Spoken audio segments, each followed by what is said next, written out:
Anindya Prihandini. Iya, Pak. Ya, selamat datang. Selamat juga sudah selesai penulisan skripsinya. Tinggal hari ini penyajian sidang untuk pemaparan hasil penelitiannya. Ya. Selamat datang Pak Dr. Sparta sebagai pembimbing dari Anindya. Ya. Kemudian selamat datang juga Ibu Lediana Sufina. Bu, apa kabar Bu? Alhamdulillah baik Pak. Ya, alhamdulillah kita ketemu lagi nih. Kita akan mendengarkan pemaparan dari Saudari Anindya Prihandini.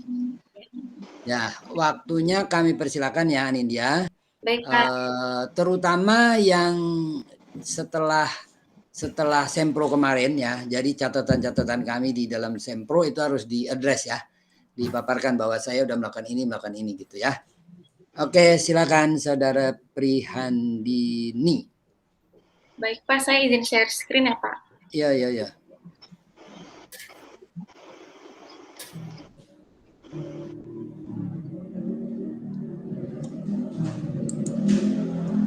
Apakah sudah masuk, Pak?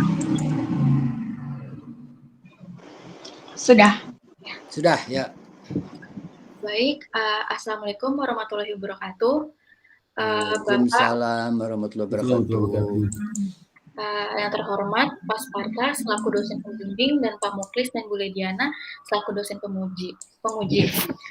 Pada hari ini saya akan mempresentasikan hasil skripsi saya yang berjudul Pengaruh Risiko Kredit, Risiko Likuiditas, dan Kecukupan Modal terhadap Kinerja Keuangan Sektor Perbankan yang terdaftar di BI periode 2016 sampai 2020 sebelum dan pada masa pandemi COVID-19.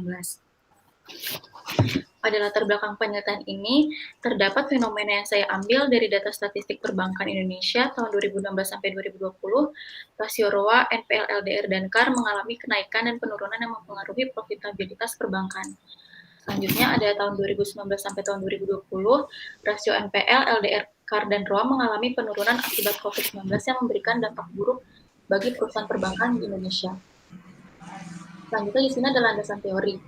Di sini menggunakan signaling teori dan variabel dependen yang digunakan yaitu kinerja keuangan yang diukur dengan ROA, variabel independen menggunakan risiko kredit yang diukur dengan NPL, risiko likuiditas yang diukur dengan LDR, kecukupan modal yang diukur dengan CAR, dan pandemi COVID-19 yang diukur dengan variabel dummy.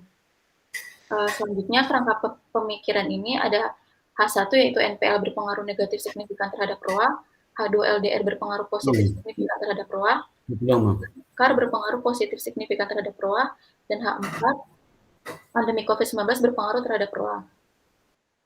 Ini ada perbaikan setelah sempro. Yang pertama, menjelaskan mengapa menggunakan variabel risiko kredit, risiko likuiditas, dan kecukupan modal. Yang kedua, mengubah paragraf pertama menjadi kondisi yang umum seperti COVID-19.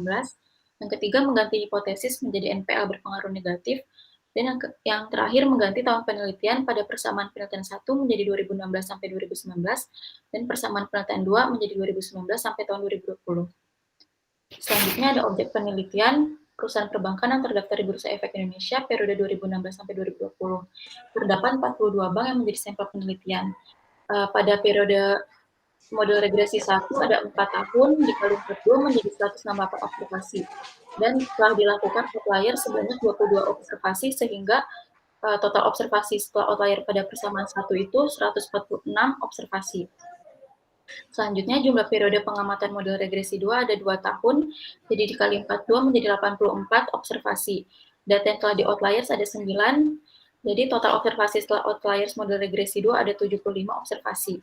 Desain dan metode penelitian yaitu menggunakan pendekatan kuantitatif dengan data sekunder dan metodenya purposive sampling. Selanjutnya ada operational variable. Variabel dependen menggunakan kinerja keuangan yang diukur dengan ROA yang merumuskan laba sebelum pajak dibagi rata-rata total aset. Variabel independen ada risiko kredit yang diukur dengan NPL yang dirumuskan kredit bermasalah dibagi total kredit. Risiko likuiditas yang diukur dengan LDR yang dirumuskan kredit dibagi total dana pihak ketiga. Kecukupan modal yang diukur dengan CAR yang dirumuskan modal dibagi ATMR. Selanjutnya ada variabel dummy dari skala nominal 0 sama dengan bukan masa pandemi COVID-19 dan 1 pada masa pandemi COVID-19. Sedangkan bank size itu logaritma natural total aset. Di sini ada hasil statistik deskriptif model 1. Di sini ROA tertinggi dimiliki oleh pada Bank BCA pada tahun 2019. ROA terendah dimiliki oleh Bank Harda pada tahun 2019. NPL tertinggi dimiliki oleh Bank Harda pada tahun 2019. NPL terendah dimiliki oleh Bank Honobu pada tahun 2016. LDR tertinggi dimiliki oleh Bank BTPN pada tahun 2016. LDR terendah dimiliki oleh Bank Jitras pada tahun 2017. Sedangkan KAR tertinggi dimiliki oleh Bank Amar pada tahun 2017, KAR terendah dimiliki oleh Bank Banten pada tahun 2018. Selanjutnya ada Bank Sais tertinggi dimiliki oleh Bank Bisnis pada tahun 2019, dan Bank Sais terendah dimiliki oleh Bank Oka pada tahun 2018. Selanjutnya ada hasil statistik deskriptif model 2, ROA tertinggi dimiliki oleh Bank BCA pada tahun 2019, ROA terendah dimiliki oleh Bank Jago pada tahun 2019. NPL tertinggi dimiliki oleh pada Bank Banten pada tahun 2020 dan NPL terendah dimiliki oleh Bank Jago pada tahun 2020. LDR tertinggi dimiliki oleh Bank Bisnis pada tahun 2020, LDR terendah dimiliki oleh Bank Capital pada tahun 2020. Selanjutnya ada KAR tertinggi dimiliki oleh Bank Bisnis pada tahun 2020, KAR terendah dimiliki oleh Bank Banten pada tahun 2019. Bank Sais tertinggi dimiliki oleh Bank Bisnis tahun 2020 dan Bank Sais terendah dimiliki oleh Bank Oka pada tahun 2019. Selanjutnya ada hasil uji CO. Hasil uji CO model 1 dan model 2 memiliki nilai probability kurang dari 0,05, yang artinya hasil regresi persamaan dalam penelitian ini menggunakan fixed effect model dan dapat dilanjutkan ke uji Hausman. Selanjutnya ada uji Hausman model 1 dan model 2 memiliki nilai probability kurang dari 0,05, sehingga dapat disimpulkan bahwa hasil regresi persamaan dalam penelitian ini menggunakan model fixed effect model. Selanjutnya ada hasil uji normalitas model 1 dan hasil uji normalitas model 2 memiliki nilai probability Jarque-Bera lebih besar dari 0,05, yang artinya data terdistribusi normal. Selanjutnya ada uji multikolinearitas. Hasil uji multikolinearitas model 1 dan model 2 memiliki nilai koefisien variabel independen di bawah dari 0,90, artinya di dalam penelitian ini terbebas dari multikolinearitas.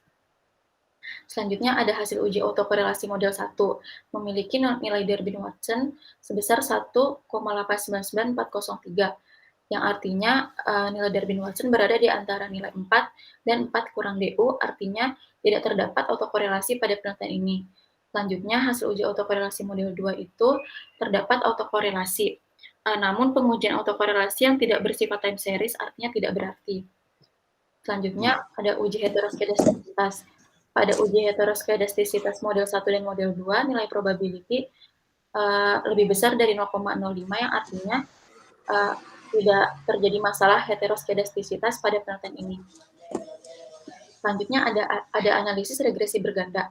Hasil persamaan penelitian 1, variabel NPL memiliki koefisien negatif dan probability kurang dari 0,05, yang artinya NPL berpengaruh negatif signifikan terhadap ROA. Selanjutnya ada LDR memiliki koefisien positif dan probability-nya kurang dari 0,05, sehingga LDR berpengaruh positif signifikan terhadap ROA. Selanjutnya ada KAR memiliki koefisien positif dan probability kurang dari 0,05, yang artinya KAR berpengaruh positif signifikan terhadap ROA. Selanjutnya ada Bank Sais memiliki koefisien positif dan probability lebih besar dari 0,05, yang artinya Bank Sais tidak berpengaruh terhadap ROA. Tidak berpengaruh ya? Iya, tidak berpengaruh, Pak. Selanjutnya ada hasil persamaan penelitian 2. Memiliki variabel NPL ini memiliki koefisien negatif dan memiliki probability kurang dari 0,05, yang artinya NPL berpengaruh negatif signifikan terhadap ROA. LDR memiliki koefisien positif dan probability kurang dari 0,05, artinya LDR mempunyai pengaruh positif signifikan terhadap ROA. KAR memiliki nilai koefisien negatif dan memiliki probability kurang dari 0,05, artinya KAR berpengaruh negatif signifikan terhadap ROA. Sedangkan pandemi memiliki koefisien positif dan probability kurang dari 0,05, artinya pandemi berpengaruh positif signifikan terhadap ROA.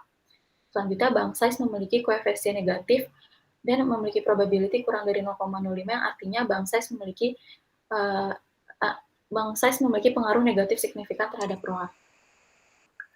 Selanjutnya, hasil penelitian. Pada hipotesis pertama, pengaruh risiko kredit terhadap kinerja keuangan berpengaruh negatif signifikan pada perusahaan perbankan Indonesia yang terdaftar di BI sebelum dan masa pandemi COVID-19. Hasil ini sejalan dengan teori yang digunakan, yaitu signaling teori, dan sejalan dengan hasil penelitian yang dilakukan sebelumnya. Perusahaan perbankan mampu memanfaatkan kualitas kreditnya yang mengindikasikan kredit bermasalah yang ditanggung oleh bank masih tergolong rendah. Hal tersebut menyebabkan kinerja keuangan bank yang diukur melalui variabel ROA akan meningkat dan memberikan indikasi bahwa bank tersebut memiliki performa yang baik.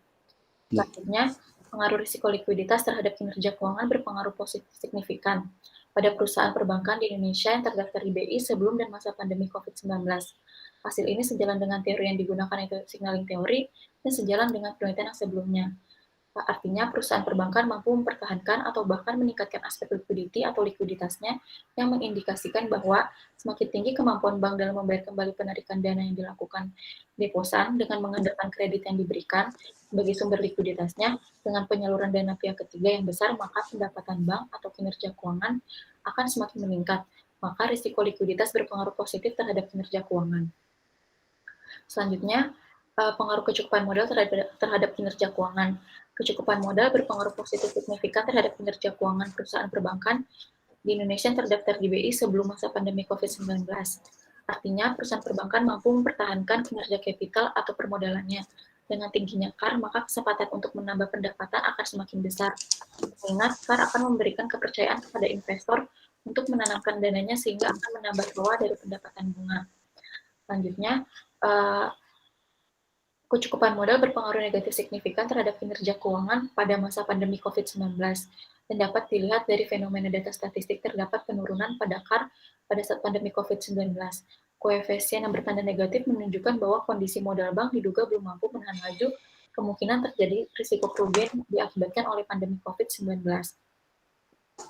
Selanjutnya, pengaruh pandemi COVID-19 terhadap kinerja keuangan berpengaruh positif signifikan pada perusahaan perbankan Indonesia yang terdaftar di BI. Artinya, bank mampu mempertahankan kinerja keuangannya di tengah adanya pandemi COVID-19.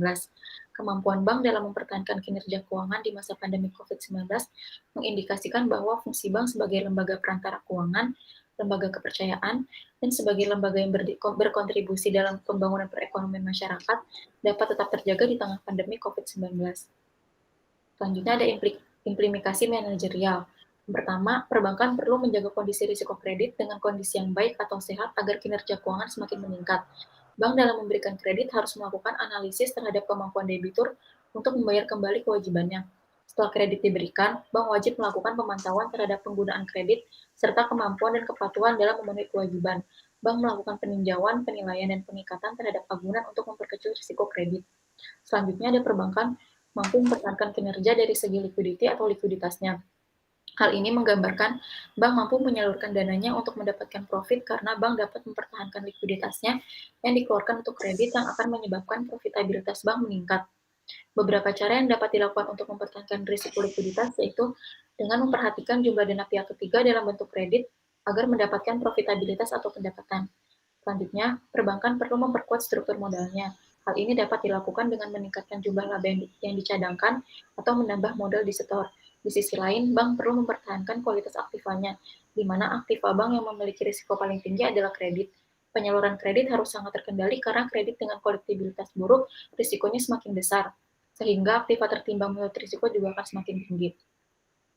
Selanjutnya, perusahaan perbankan Indonesia yang terdaftar di BI mampu mempertahankan kinerja keuangannya di masa pandemi COVID-19 karena adanya stimulus dan kebijakan yang dikeluarkan oleh pemerintah Indonesia bersama Otoritas Jasa Keuangan, Kementerian Keuangan, Bank Indonesia, dan lembaga penjamin simpanan, salah satunya memberikan keringanan kepada pelaku usaha UMKM dan UMKM berdasarkan POJK nomor 11 tentang stimulus perekonomian nasional sebagai kebijakan kontrsiklikal dampak penyebaran COVID-19 dalam bentuk restrukturisasi kredit dengan tujuan untuk membantu debitur yang secara historis berkinerja baik namun menemukan kendala dalam menjalankan roda usahanya karena terdampak COVID-19.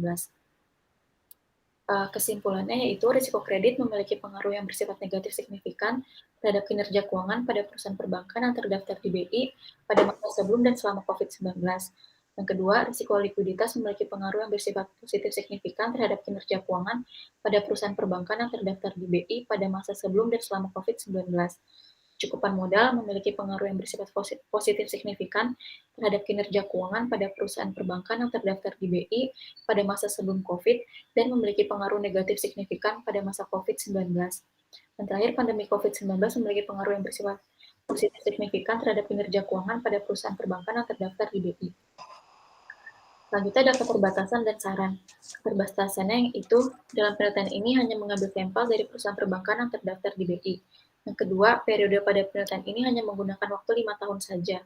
Yang ketiga, penelitian ini hanya menggunakan 3 variabel, yaitu risiko kredit yang diproksikan dengan NPL, risiko likuiditas yang diproksikan dengan LDR, dan kecukupan modal yang diproksikan dengan CAR. Untuk sarannya itu, untuk penelitian selanjutnya diharapkan agar menggunakan sampel selain sektor perbankan. Dan untuk penelitian selanjutnya diharapkan menambah periode waktu penelitian. Dan yang ketiga diharapkan agar menggunakan atau menambah variabel lainnya yang tidak digunakan dalam penelitian ini. Sekian presentasi saya. Halo, terima kasih. Iya, Pak. Terima kasih Anindya. Iya. Anindya siapa namanya? Rihandini, Pak. Rihandini. Aduh, Anindya, mestinya kalau presentasi jangan dibaca dong. Nah, iya, Pak. Kayak ngomong biasa gitu loh. Iya, Pak. Jadi apa namanya? Jadi kelihatan penjiwaannya gitu, ya. Coba kamu dengerin orang baca puisi dia baca gitu, gimana coba? Sama orang baca puisi nggak dibaca tapi dia mengungkapkannya dengan perasaannya gitu, kan lebih enak ngedengernya gitu. Iya, Pak. Ya enggak? Jadi itu saya jadi ingat Pak Harto kalau pidato itu kan 17 Agustus sebelum 17 pidato dari pagi sampai siang itu kan baca semua rakyat dengerin nunggu pengumuman gaji naik berapa persen. Nah, nggak didengerin semua. Nanti kalau udah deket-deket pengumuman mau naik gaji, wah semua deket ke radio gitu kan. Berapa persen nih naiknya. Begitu diumumin harga barang langsung naik gitu ya. Karena gaji pegawai mau naik, harga barang sembako naik langsung. Nah jadi jangan kayak Pak Harto baca berita gitu ya. Tapi ada penjiwaannya supaya lebih hidup gitu. Ini penting ini. Nanti kalau kamu bekerja presentasi hasil kajian suatu masalah itu nggak boleh baca. Nggak boleh baca. Nanti itu akan penilaiannya nggak bagus gitu ya. Nggak bagus karena berarti kamu nggak menghayati apa yang kamu kerjakan. Ya. Iya, Pak. Baik. Penting sekali. Diingat-ingat nih, penting sekali karena di sini kamu masuk ke dunia kerja. Ya, jadi harus pakai setiap kata yang kamu ucapkan itu pakai penekanan yang keluar dari pemahaman gitu. Ya, jadi ini saya banyak sekali nih yang mau saya tanyakan ya. Misalnya ROA tertinggi BCA. Nah, kamu mestinya jelaskan kenapa ROA tertinggi BCA gitu kan. Terus ROA tertinggi Bank Jago tuh ROA terendah Bank Jago. Kenapa gitu kan. Nah, jadi kamu nggak cuma asal ambil dari data, oh tertinggi BCA terendah Bank Jago. Mestinya kamu mikir, kenapa ya kok tertinggi BCA? Kenapa kok terendah Bank Jago? Siapa sih BCA itu? Siapa sih Bank Jago itu? Gitu. Kira-kira gimana jawabmu? Saya belum lihat sih, Pak. Oh, BCA kamu tahu nggak BCA itu kayak apa di Indonesia ini? Kinerja sih bagus, Pak, kalau BCA. Dari mana kamu tahu? Ya, Pak, jadi kayak dari laporan keuangan tahun 2019 sampai tahun 2020 kan dari 2016 sampai tahun 2020 tuh itu doang Pak, ROA-nya menurun dikit doang. Ya. Turunnya sedikit, berarti dia stabil tinggi terus gitu kan? Iya, Pak. Ya enggak? Selain itu juga kita tahulah, coba kamu bergaul sama orang-orang yang punya usaha gitu ya. Tanya deh, rekeningnya di mana? BCA gitu. Ya, jadi hampir semua orang itu punya rekening di BCA. Ya, saya sering tuh di LPPI kita tanya tuh pada satu kelas itu ada dari bank ini, dari bank ini, dari bank pejabat-pejabat di bank lain ditanya punya rekening di BCA enggak? Semua punya rekening di BCA. Padahal pejabat dari berbagai bank, tapi punya rekening di BCA. Itu. Ya, jadi semua tuh senang punya rekening di BCA gitu loh. Karena apa? Kenapa coba? Kok pada senang punya rekening di BCA? Karena kinerjanya bagus, Pak. BCA.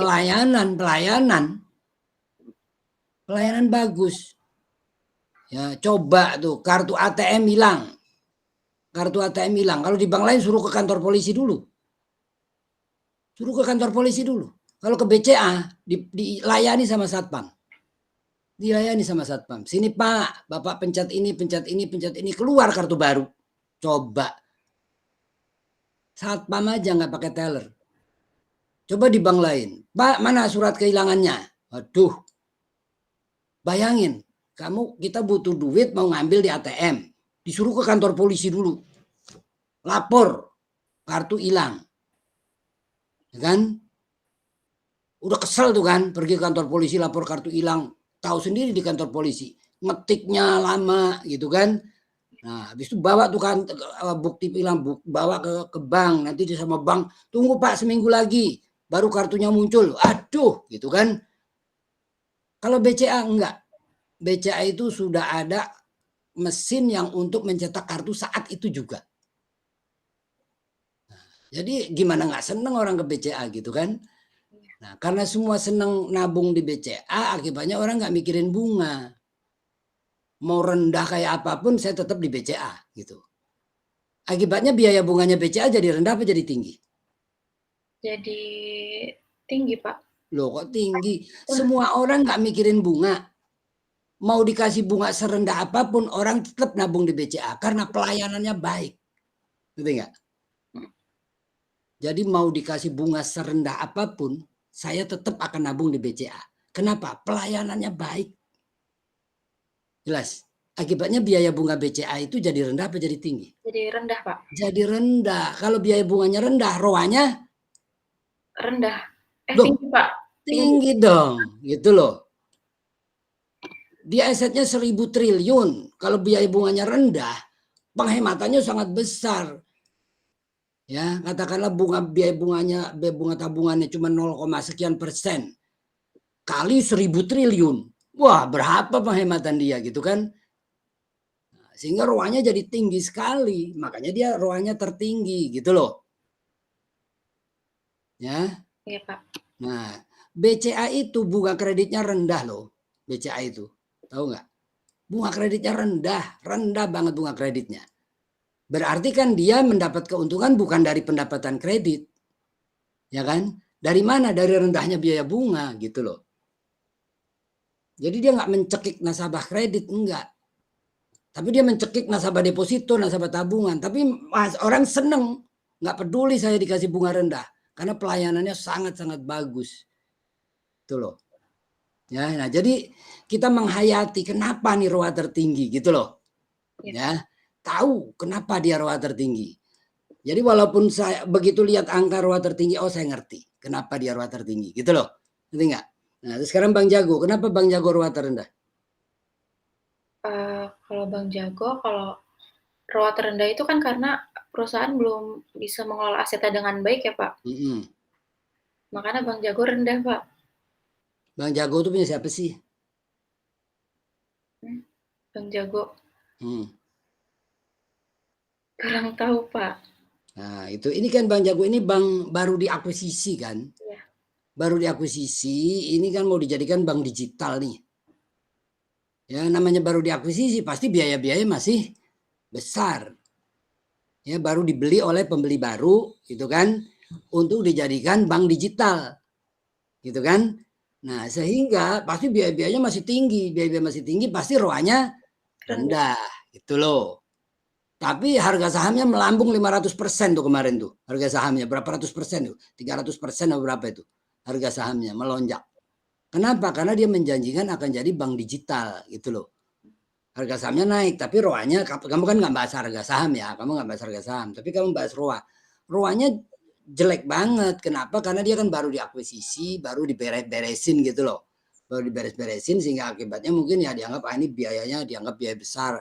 Mungkin kredit macetnya dimacetin aja sekalian gitu kan. Sehingga jadi biaya, sehingga labanya turun gitu loh. Jadi kalau seperti itu kamu ngomongnya kan enak gitu loh, ya. Jadi penghayatan itu perlu. Terus apalagi tadi ya, LDR tadi ya. LDR itu juga kayaknya kamu ngomongnya gimana tadi? Coba di kesimpulan deh, kesimpulan. LDR tadi gimana? Resiko likuiditas naik, Oke. ROA turun gimana tadi?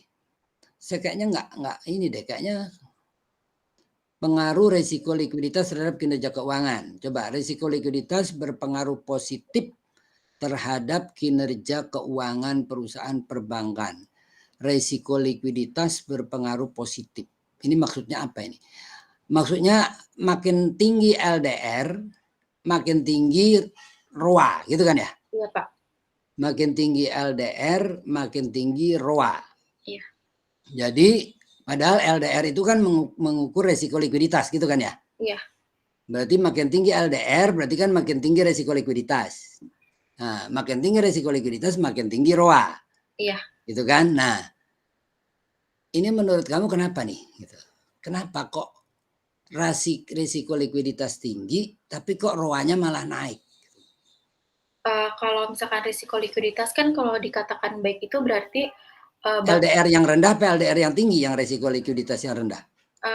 Kalau LDR likuiditas yang baik itu LDR yang tinggi, Pak.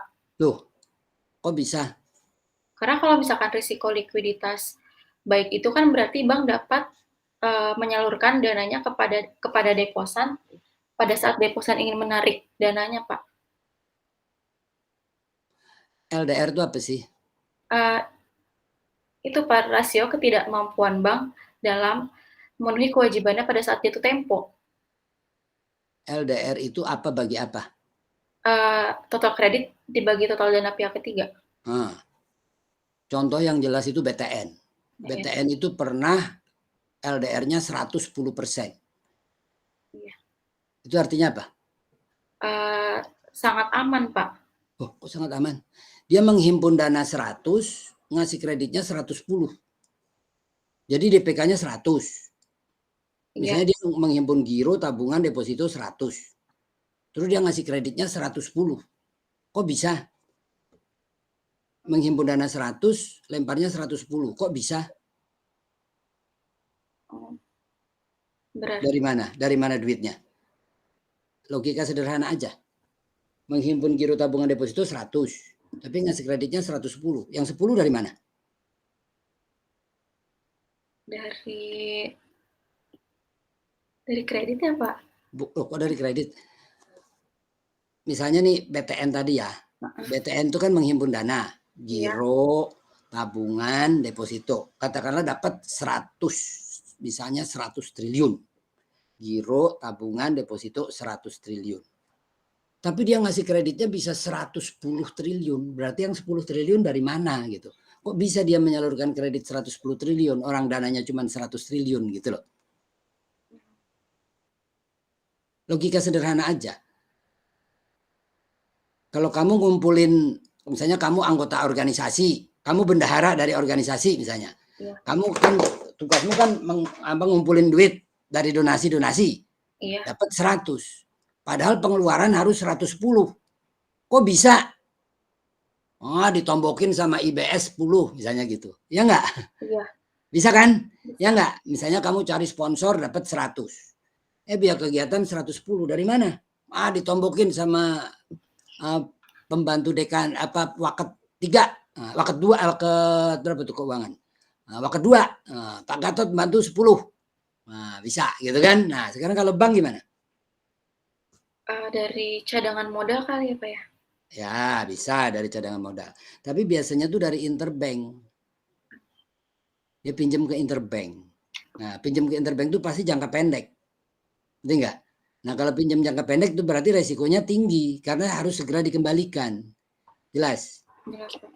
Nah, jadi kalau LDR tinggi, berarti kan resiko likuiditasnya tinggi. Tapi kenapa kok ROA-nya naik? Kira-kira kenapa tuh?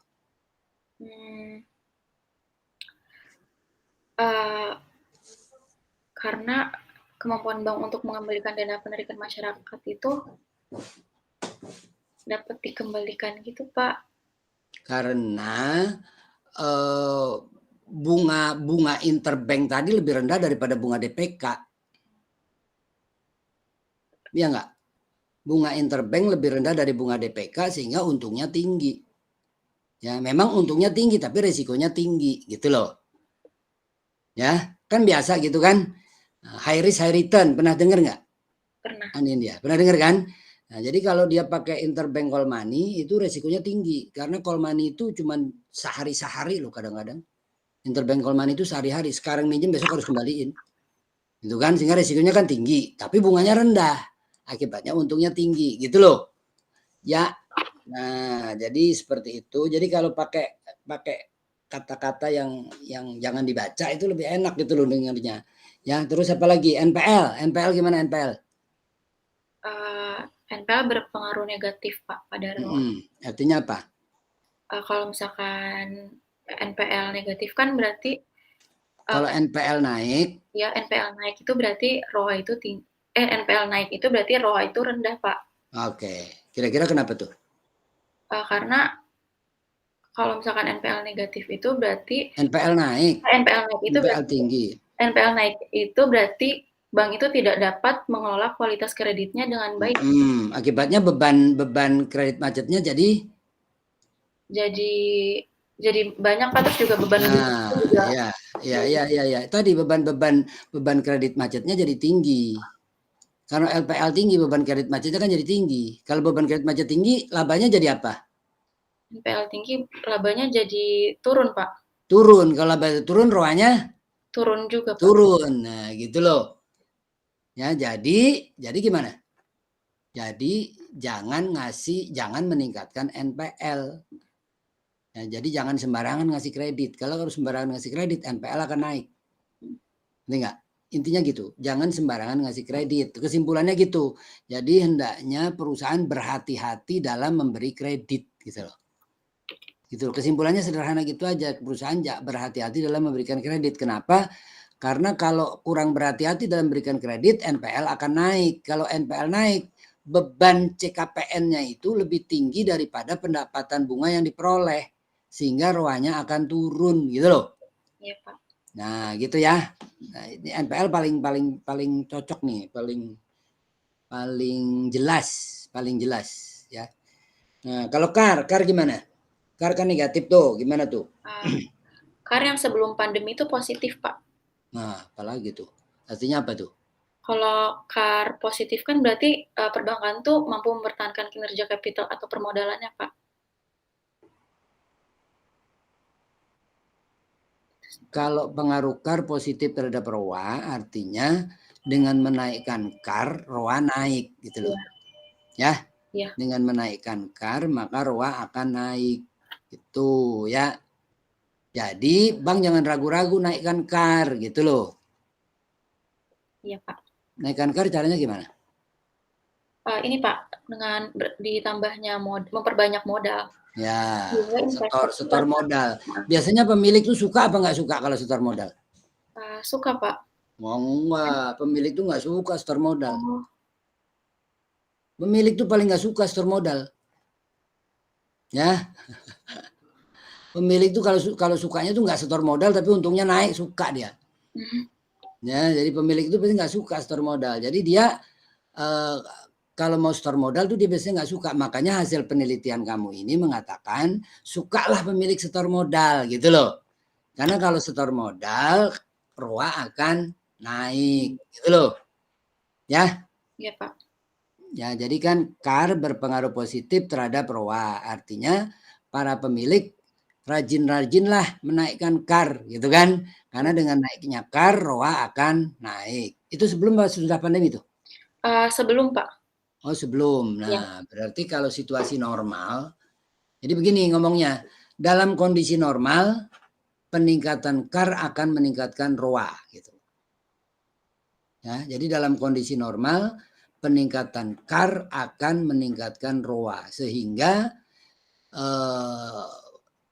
dianjurkan kepada pemilik bank atau manajemen bank untuk mendorong naiknya KAR gitu.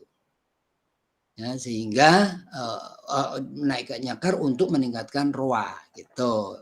Ya. Ya, Pak. Terus apa lagi setelah KAR? Pandemi, Pak. Pandemi. Nah, ini pandemi ini juga aneh loh. Ini pandemi tadi gimana kamu? Iya, Pak. Pengaruh positif terhadap ROA kan gitu. Iya. Bisa ya? Iya, Pak. Pandemi itu kan bikin susah. Iya, bikin Kok susah. malah ROA-nya naik? Di hasil olah data saya, hasilnya positif signifikan, Pak. Nah itu dia. Kenapa ya? Ini datanya kuartalan apa tahunan nih? Tahunan, Pak. Oh tahunan. Tahunan berarti datanya cuman berapa? Banknya tadi berapa? Ada 42 bank, Pak. 42 bank, berarti 42 bank tahun 2019, 42 bank tahun 2020 gitu ya? 42 bank pada tahun 2016 sampai 2019. Loh, enggak, yang regresi 2, yang regresi 2. Regresi 2 itu 2019 sampai 2020, Pak. 2 tahun. Ya, berarti kan 42 bank tahun 2019, 42 bank tahun 2020 gitu kan? 42 bank aja, Pak. Periodenya. Iya, misalnya BCA. BCA 2019, BCA 2020, gitu kan ya? Iya, Pak. BRI 2019, BRI 2020, gitu kan? Iya, Pak. Oh, terus kamu pakainya regresi ya? Iya. Coba gimana persamaan regresinya tadi? Hasil regresinya. Iya, Pak. Oke. Nah ini berarti pandemi berpengaruh positif ya? Iya. Pengaruh positif. Berarti kan pada masa pandemi ROA-nya lebih tinggi daripada sebelum pandemi kan gitu? Iya. Signifikan banget lah gitu, 0,0065, 0,00. Berarti kan meyakinkan banget itu. Ya. Meyakinkan banget bahwa setelah pandemi, pada masa pandemi ROA-nya lebih tinggi daripada sebelum pandemi. Berarti 2020 ROA-nya lebih tinggi daripada 2019 gitu ya? Tapi bukan gitu Pak Mukis, maksudnya Pak Mukis itu kan hubungan positif Pak. Positif. Ini kalau ya pandemi dia naik, kalau pandemi turun dia turun. Mungkin karena ini kali Pak Mukis apa? Pandemi itu diisi 1 loh Pak tadi katanya. Iya, 1. Jadi masa pandemi itu menyebabkan ROA naik kan? Karena mungkin kali ini Pak Mukis, karena variasi itu kan juga dipengaruhi oleh variasi variabel lain ya. Dan juga mungkin karena masa pandemi itu kan bank-bank itu juga menurunkan suku bunga, kemudian juga cadangan itunya penyisian penurunan nilai kredit juga nggak begitu itu kan, nggak signifikan naiknya kan. Sedangkan dari sisi sisi pendapatan kreditnya juga karena empelnya turun, nggak tahu lagi naik gitu. Rata-rata penjualannya naik nggak? Pendapatan bunganya naik nggak Mbak Anindya? Dia nggak ke sana ya? Iya. Dia nggak ngitung ke sana kan? Iya, enggak Pak. Nggak sampai ke situ dia emang. Nggak sampai ke situ. Iya, jadi ini memang perlu penelitian lebih dalam. Nah, gitu. Ini perlu penelitian lebih dalam. Kenapa kok pada masa pandemi? Mungkin ini kali nggak adanya relaksasi kredit gitu. Tadi itu.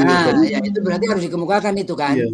Harus dikemukakan gitu loh. Ya. Karena kasus apa? POJK 11. itu. Jadi kamu harus kemukakan itu ya. Iya Pak. Jadi pandemi, kamu tadi saya perhatikan betul tadi itu.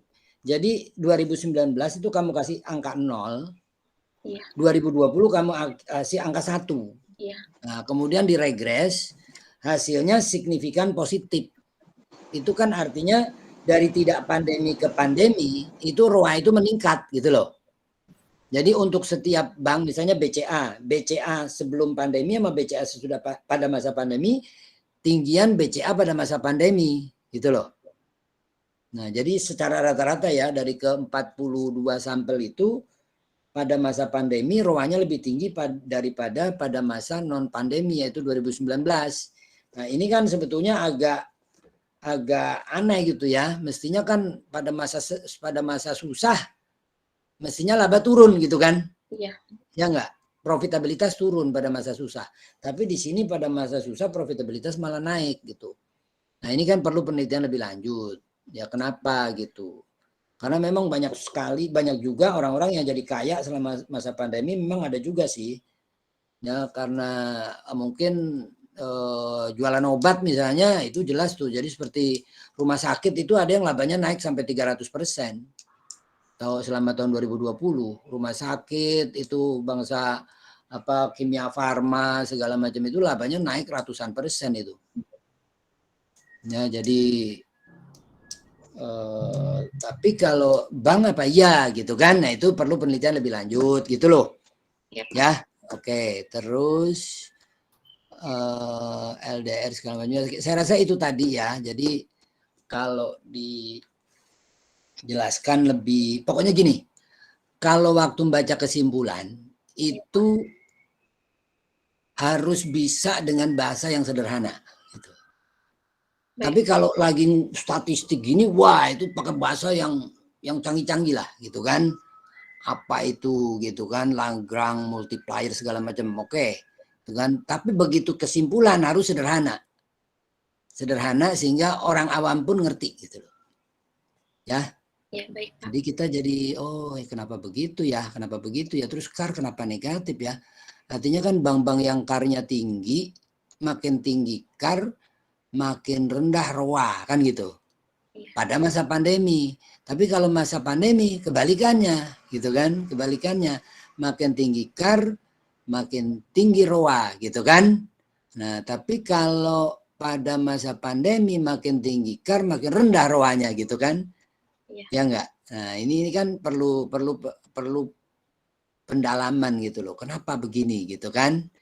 Ya enggak? Apakah karena situasinya juga hanya, jadi mungkin karena yang regresi 1 itu kan datanya 4 tahun ya, 4 tahun atau 5 tahun gitu kan. Jadi dalam periode jangka panjang ya gini loh, dalam periode yang panjang kebijakan peningkatan CAR itu meningkatkan ROA gitu loh. Nah, jadi kalau manajemen sedang berpikir jangka panjang, maka peningkatan CAR itu bagus karena akan meningkatkan ROA. Jadi kalau wawasan kita sedang berpikir 4 tahun ke depan, 5 tahun ke depan, peningkatan CAR itu bagus. Tapi kalau kita dalam situasi kalut seperti pandemi belum tentu gitu loh. Ya, belum tentu karena peningkatan CAR malah mengakibatkan turunnya ROA gitu. Oke? Oke, Pak. Oke, ya pokoknya tujuan saya supaya kamu lebih lebih biasa aja gitu loh kalau jelasin. Ya, dengan bahasa sehari-hari, dengan bahasa yang enak gitu. Jangan dibaca ya. Oke, Anindya, terima kasih. Terima kasih. Terima kasih, Pak Muklis. Oke, silakan Bu Sufina. Ya, terima kasih Pak Muklis, Pak Sparta. Sepertinya sudah dibahas Pak Muklis semua ya. Enggak dong, banyak yang belum. Enggak, saya sih ini aja. Ini Anindya ini replikasi dari penelitian Taswan. Penelitian Taswan, bukan? Bukan, Bu. Dari siapa? Dari jurnal, Bu. Ya, dari jurnalnya siapa? Jurnal Pak Erik, Bu. Oh, Pak Erik, jurnal dari disertasinya dibuat jurnal. Iya. Oke. Waktu jurnalnya Pak Erik itu dimasukkan kan dalam citasi loh ya, Pak Erik kamu ambil jurnalnya. Iya, Bu. Dimasukkan. Ada nggak dalam daftar pustaka itu? Ada. Ada. Oke. Pak Erik pakai ROA-nya apa? Perhitungan ROA-nya gimana? Sama Bu, yang laba sebelum pajak dibagi rata-rata total aset. Rata-rata total aset. Nah, kalau berarti laba sebelum pajak, bunga masuk nggak? Enggak, Bu. Enggak, sebelum pajak dan bunga. Saya ngambil dari laporan keuangan yang tahunan itu, Bu. Ambil rasio. Ya, kan itu kan laporan keuangan kan tahunan kan banyak tuh, ada laba macam-macam nih. Nah, yang mananya yang kamu ambil di situ? Yang langsung dari ROA-nya aja gitu, Bu. Oh, laba.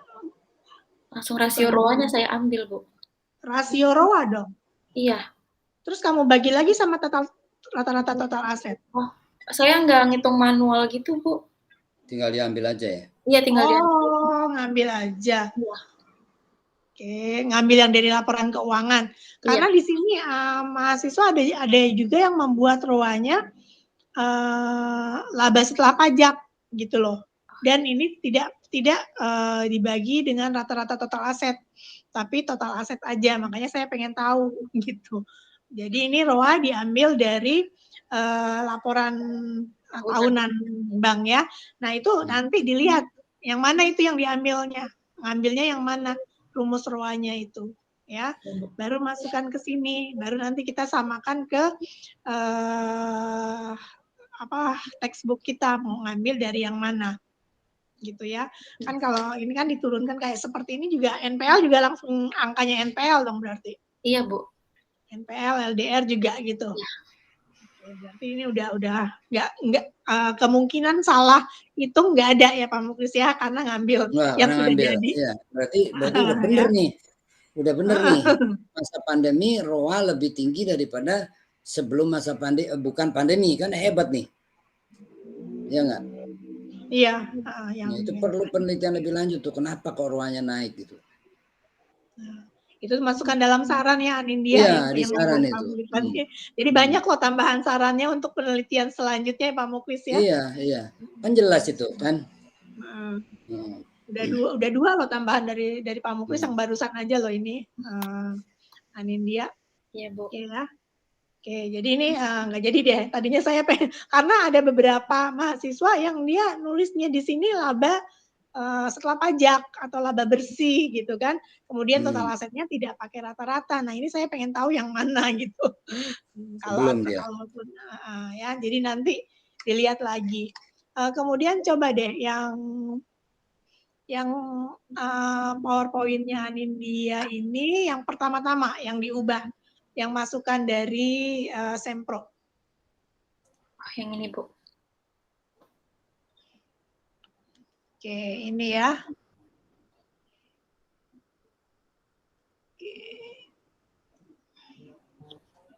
Jadi penelitiannya 2016 sampai 2019 itu sebelum COVID dan pada masa COVID ya. Oke. Nah ini udah diganti di dalam pendahuluannya. Sudah, Bu. Sudah ya. Oke, coba saya lihat lagi.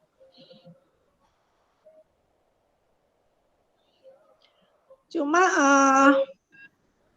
kemarin tapi udah masukkan sih ya. Bisa nggak sih kalau sebelum COVID-nya itu kita perpanjang lagi jadi dari 2016 sampai 2019? Maksudnya gimana, Bu? Sebelum COVID-nya tetap jadi datanya tetap 2016 sampai 2020 gitu. 2015. Jadi kan kalau COVID kan 0110 gitu ya, 01 kan. Jadi 2016 sampai 2019 itu kan sebelum COVID gitu kan, yang 2020 COVID. Biasanya kan seperti itu, cuman kemarin ini masukan dari Pak Didi ya rasanya ya Pak Sparta ya. Iya. Dijadikan 2 tahun jadinya. Supaya comparable jumlah datanya. Iya, maksud saya gitu Pak. Iya, kemarin gitu kemarin. Ya, jadi ada 2 versi, nggak apa-apa lah.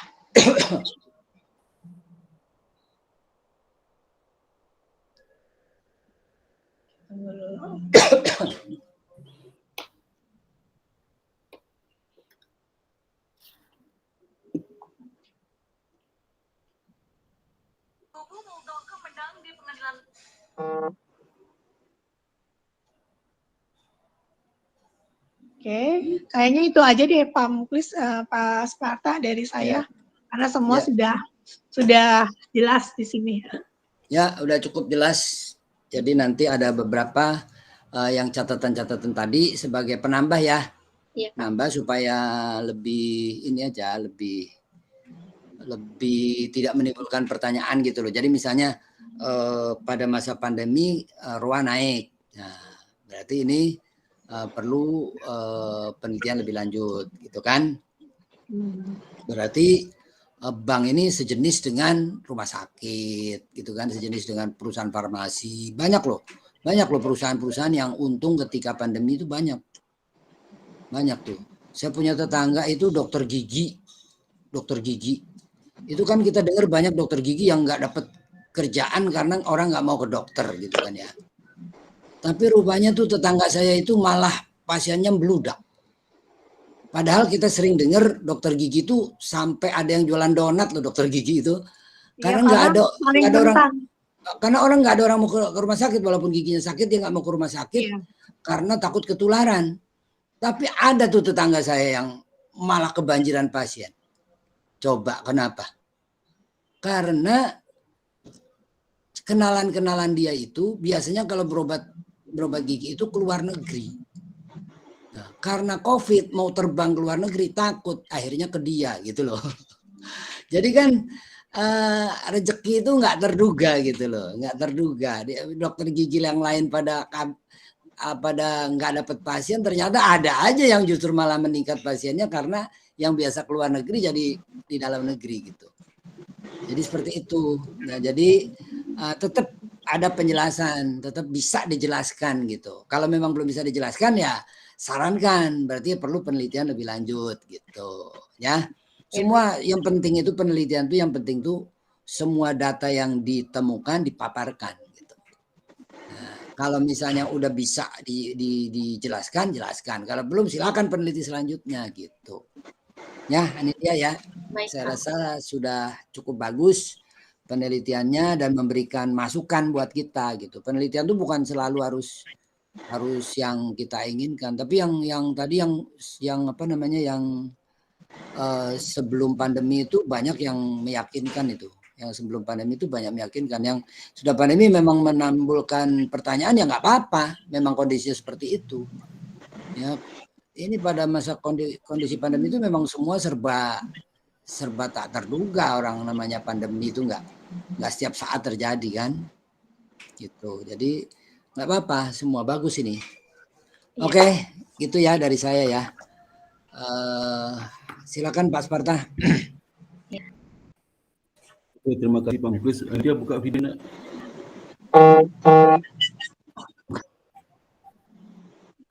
Ini stop sharing aja ya, Pak.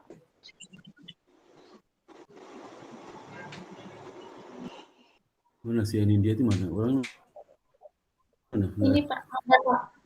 Ada Pak, dari tadi dia buka video loh Pak. Ada. Buka video. Ada. Saya nggak buka. Nah, Ada.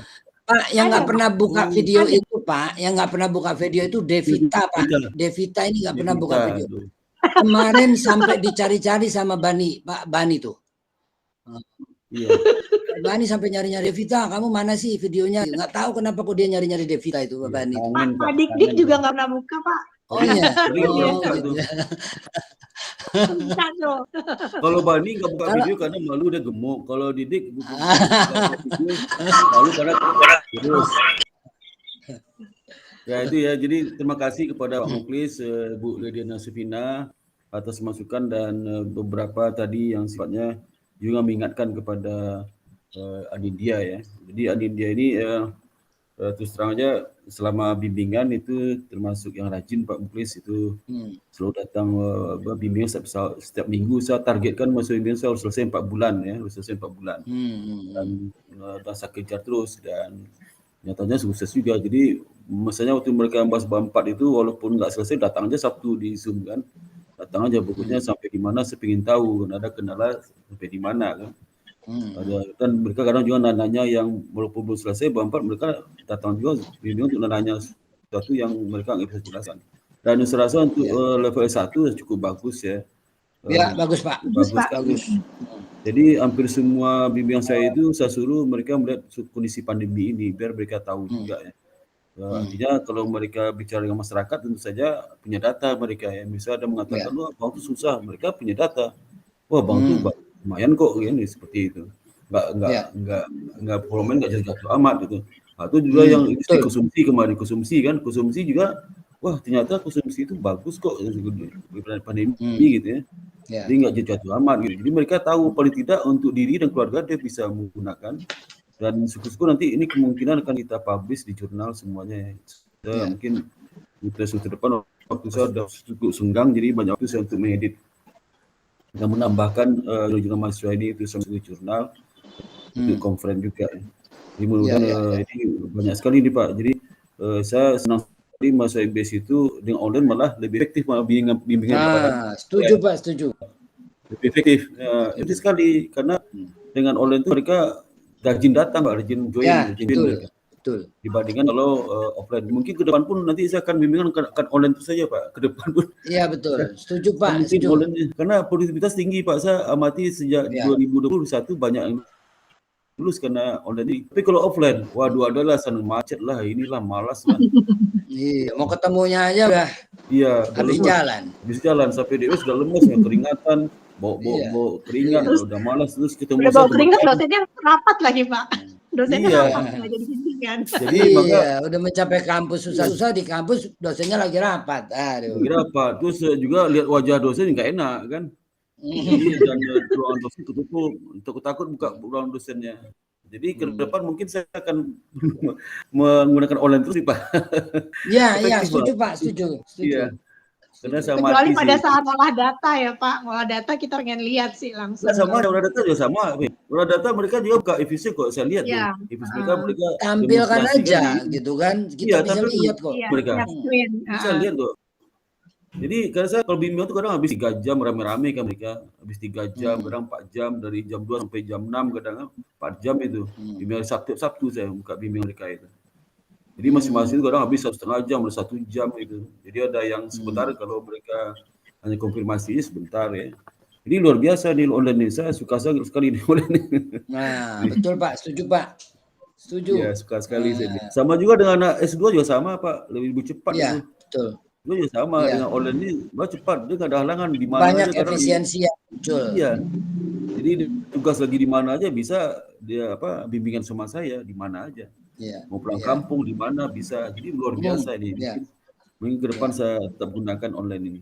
Jadi itu Pak Iya. Muklis, Anidia, tolong kamu tadi catat ya masukan Pak Muklis, Bu Vina, sangat bagus sekali masukan terutama bagaimana kamu menyikapi hasil ya deskriptif statistik itu ya sebenarnya kenapa BCA itu datanya dia lebih tinggi ya dan terakhir Bang Jago kenapa itu harus dijelaskan lah di dalam. Jadi statistik itu tujuannya sebenarnya kamu memahami karakteristik dari data. Kalau kamu paham data di statistik itu, jadi analisis gampang tahu kenapanya itu. Tapi kalau statistik itu tidak dipahami maknanya, arti perilaku data kamu nggak tahu, itu repot menjelaskannya. Kunci di situ sebenarnya. Dan juga sering baca-baca kan artikel di Google di mana kan banyak sekali kondisi perbankan seperti apa sekarang. Itu bisa menjelaskan fenomena ilmuwan kamu sebenarnya. Ya, untuk ke depannya. Jadi terima kasih Pak Muklis, ucapkan Lydia. Terima kasih banyak kamu sudah bimbing sama saya dan lebih rajin ya dibandingkan offline, masa lebih rajin sekarang. Terima kasih Pak Muklis. Ya Pak. Itu aja sampaikan Pak Muklis. Ya. Baik, dengan demikian kita sudah mendengarkan paparan dari Anindya Prihandini. Nah, silakan Bu Devita ini mahasiswinya ini silakan dibimbing keluar ruangan dulu. Iya, Anindya lift dulu nanti saya panggil ya. Jangan jauh-jauh ya.